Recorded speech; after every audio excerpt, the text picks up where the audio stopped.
So hello everyone, welcome back to CU Latest Info. And today we have an interesting topic for all the students who have just passed their 12th standard. We now date after complete your 12th standard, we have a lot of questions in your mind, especially about how to get admission in Saint Xavier college Kolkata. देखिए class 12 पास होने के बाद काफी सारे बच्चों का dream रहता है सेंट जेवियर कॉलेज कोलकाता में एडमिशन लेने का। आप सबको पता है सेंट जेवियर कॉलेज एक बहुत ही अच्छा और बेहतरीन कॉलेज है कोलकाता के अंदर। अगर आप सेंट जेवियर कॉलेज में एडमिशन लेने का सपने सजा रहे हो, अगर आपका ड्रीम है सेंट जेवियर कॉलेज में एडमिशन लेने का, तो आपको ये वीडियो लास्ट तक देखना चाहिए। इस वीडियो में मैं आपको सेंट जेवियर कॉलेज का एडमिशन प्रोसेस बताने वाला हूँ, कैसे आप लोग इसमें एडमिशन लोगे, एप्लीकेशन कब तक आउट होगा यानी एडमिशन प्रोसेस कब स्टार्ट होगा। ओके, इससे पहले हम लोग इसी वीडियो पे देखने वाले हैं कौन कौन सा कोर्स ऑफर किया था, यानी यहाँ पे कौन कौन सा सब्जेक्ट अवेलेबल है, वो चीज मैं आपको दिखाऊंगा। एंड सबसे इंपॉर्टेंट चीज यहाँ का एलिजिबिलिटी क्राइटेरिया क्या है। अगर आपका ड्रीम है इस कॉलेज में एडमिशन लेने का, तो आपको सबसे पहले एलिजिबिलिटी क्राइटेरिया चेक करना मस्ट है, ठीक है। अगर आप एलिजिबिलिटी क्राइटेरिया फुलफिल नहीं करोगे तो फिर आप एडमिशन फॉर्म फिलअप नहीं कर पाओगे, एप्लीकेशन फॉर्म फिलअप नहीं कर पाओगे, ठीक है। एलिजिबिलिटी क्राइटेरिया के बाद मैं आपको बताऊंगा कि एडमिशन फॉर्म कब तक आउट होगा यानी एप्लीकेशन फॉर्म कब रिलीज होगा, और इसके बाद मैं आप लोग को फीस स्ट्रक्चर भी दिखाने वाला हूँ कि क्या क्या डॉक्यूमेंट चाहिए अप्लाई करने के लिए। ओके, सारा कुछ मैं आपको इस वीडियो पे बताने वाला हूँ। तो चलो फिर बिना टाइम वेस्ट किए हम लोग देख लेते हैं। देखने से पहले आप सभी लोग से मेरी काम रिक्वेस्ट है, अगर चैनल में फर्स्ट टाइम आए तो चैनल को सब्सक्राइब कर लीजिएगा। देखो काफी सारे बच्चों का मन में ये डाउट रहता है कि सेंट जेवियर कॉलेज में कौन कौन सा सब्जेक्ट के लिए यहाँ पे एंट्रांस देना होता है। आप सबको पता है सेंट जेवियर कॉलेज में एंट्रांस भी होता है, ठीक है। तो आपको एंट्रांस कौन कौन सा सब्जेक्ट के लिए, कौन कौन सा कोर्स के लिए यहाँ पे एंट्रांस लिया जाता है, और कौन कौन सा कोर्स के लिए और कौन कौन सा सब्जेक्ट के लिए यहाँ पे मेरिट बेस पे सिलेक्शन होता है, सारा कुछ मैं आपको बताने वाला हूँ। सबसे पहले आप लोग यहाँ पे देख लो कौन कौन सा यहाँ पे कोर्स अवेलेबल है। तो यहाँ पे आप लोग देख पा रहे हो कोर्सेज आफ्टर +2, ठीक है। सेंट जेवियर्स का 2 कैंपस है, एक मेन कैंपस है और दूसरा एक सेकेंड कैंपस है, ठीक है। तो सेकेंड कैंपस में ज्यादा कोर्स अवेलेबल नहीं है, बट मेन कैंपस में आप लोगों को काफी सारे कोर्स यहाँ पे मिल जाएगा, BA BC BCom। सबसे पहले देखिए BA में कौन कौन सा सब्जेक्ट अवेलेबल है। तो देखो English, political science, sociology, Bengali, और BA with English, political science, sociology, ये आपका हो गया। BA के लिए सारे सब्जेक्ट अवेलेबल है, ठीक है। BA कोर्स में ये सारे सब्जेक्ट अवेलेबल है। ओके, इसके बाद BSc के लिए देख लो, BSc में कौन कौन सा सब्जेक्ट अवेलेबल है। BSc में आप लोग जैसे देख पा रहे हो physics, chemistry, mathematics, statistics, computer science, economics, microbiology and BSc mass communication and videography भी यहाँ पे अवेलेबल है। ओके, इसके बाद देखो बैचलर ऑफ कॉमर्स यानी बीकॉम में क्या क्या है। बीकॉम को देख लो, बीकॉम जो मॉर्निंग है वो ओनली फॉर बॉयज के लिए, और बीकॉम इवनिंग कोएड चलता है, यानी बॉयज गर्ल दोनों इवनिंग में रहता है, लेकिन बीकॉम मॉर्निंग जो है वो ओनली फॉर बॉयज के लिए, ठीक है। इसके बाद यहाँ से आप लोग BMS भी कर सकते हो, ठीक है, बैचलर ऑफ मैनेजमेंट स्टडीज।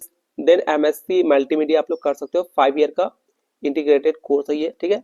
इसके बाद देखो एप्लीकेशन का जो आप लोग को फॉर्म का जो फीस लगने वाला है, देखो एप्लीकेशन फॉर्म का जो फीस लगेगा 1200 रुपये आपको लगेगा किन के लिए, for BMS BSc mass communication videography, और MSc मल्टीमीडिया के लिए जो है 1200 रुपया फीस लगेगा एप्लीकेशन फॉर्म के लिए, ठीक है।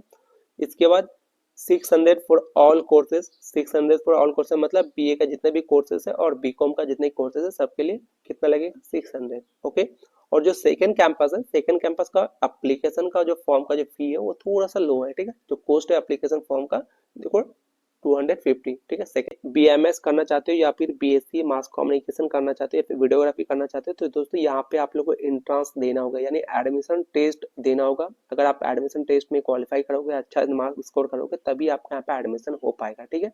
तो BMS और मास कम्युनिकेशन एंड वीडियोग्राफी के लिए यहाँ पे एंट्रेंस टेस्ट होता है। अगर आप लोग को लास्ट ईयर का प्रीवियस ईयर क्वेश्चन पेपर चाहिए तो आप लोग कमेंट सेक्शन में बता सकते हो। अगर आप लोग को प्रीवियस ईयर क्वेश्चन पेपर चाहिए तो मैं अपलोड कर दूंगा, आप लोग देख लीजिएगा। वैसे आप लोग को CU लेटेस्ट इन्फो का ऑफिशियल टेलीग्राम चैनल पे आप लोग को प्रीवियस ईयर क्वेश्चन पेपर मिल जाएगा, ठीक है।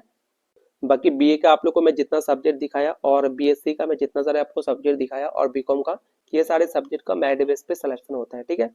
चलिए अब हम लोग देख लेते हैं subject wise course wise eligibility criteria. Okay, तो आप लोग देख पा रहे हो UG कोर्स का मैं आप लोग को एलिजिबिलिटी क्राइटेरिया दिखा देता हूँ। Okay, 60% in aggregate is not a mandatory criteria for application. 60% कोई मैंडेटरी नहीं है कि आपको 60% ही होना चाहिए एप्लीकेशन के लिए। आप लोग एप्लीकेशन फॉर्म फिलअप के लिए कितना एलिजिबिलिटी क्राइटेरिया चाहिए कोर्स वाइज सब्जेक्ट वाइज मैं आपको दिखा दे रहा हूँ। सबसे पहले देखिए BA इंग्लिश ऑनर्स का एलिजिबिलिटी क्राइटेरिया फॉर एप्लीकेशन के लिए।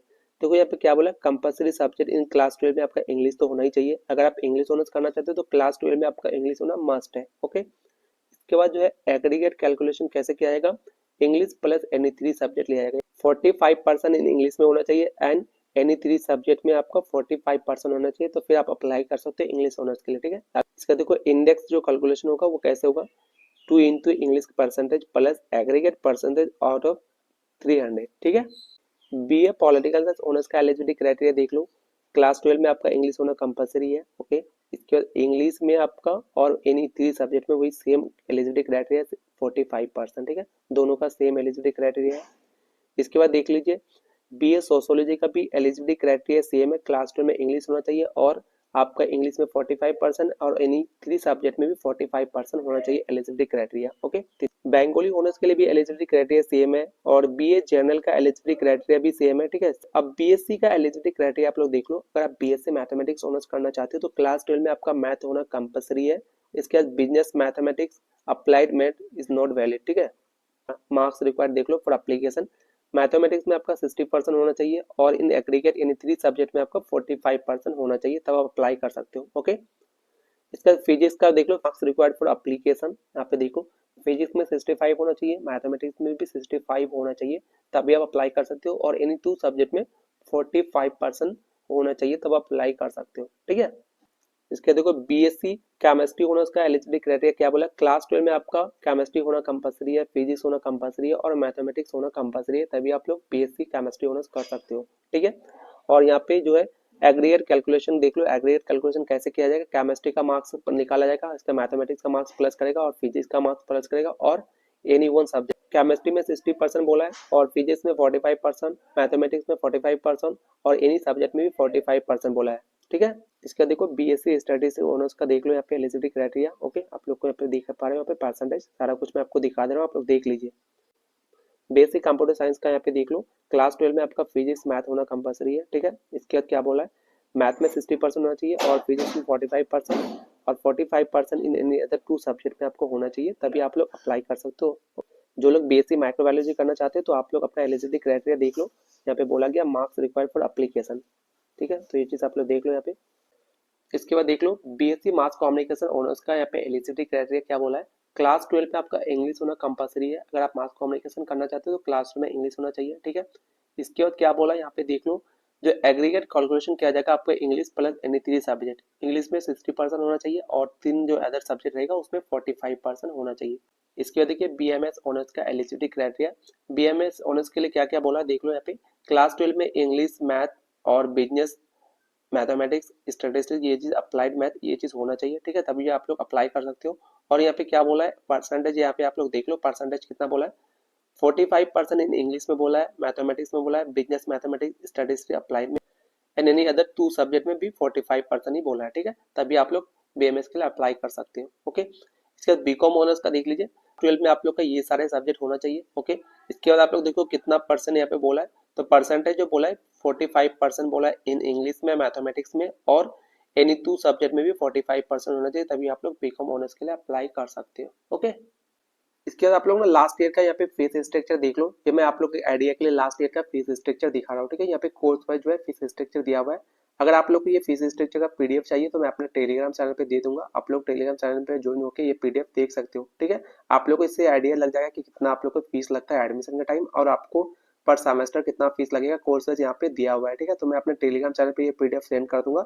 टेलीग्राम चैनल का लिंक आपको इस वीडियो का डिस्क्रिप्शन में मिल जाएगा, आप लोग चाहो तो लिंक पे क्लिक करके ज्वाइन हो सकते हो। अब हम लोग बात करते हैं संजीवन कॉलेज का एडमिशन प्रोसेस कब तक स्टार्ट होगा, यानी एप्लीकेशन फॉर्म कब आउट होगा। तो देखो लास्ट ईयर जो एप्लीकेशन फॉर्म जून मंथ में स्टार्ट हुआ था, तो इस साल भी जो है एप्लीकेशन फॉर्म आउट होने का प्रॉब्ली चांस है जून मंथ में, यानी एडमिशन जो स्टार्ट होगा वो जून का मंथ में स्टार्ट होगा। जैसे एडमिशन स्टार्ट होगा मैं आप लोग को इन्फॉर्म कर दूंगा और मैं आपको फॉर्म फिलअप करके भी दिखा दूंगा कैसे आप लोग ऑनलाइन फॉर्म फिलअप करोगे। ओके।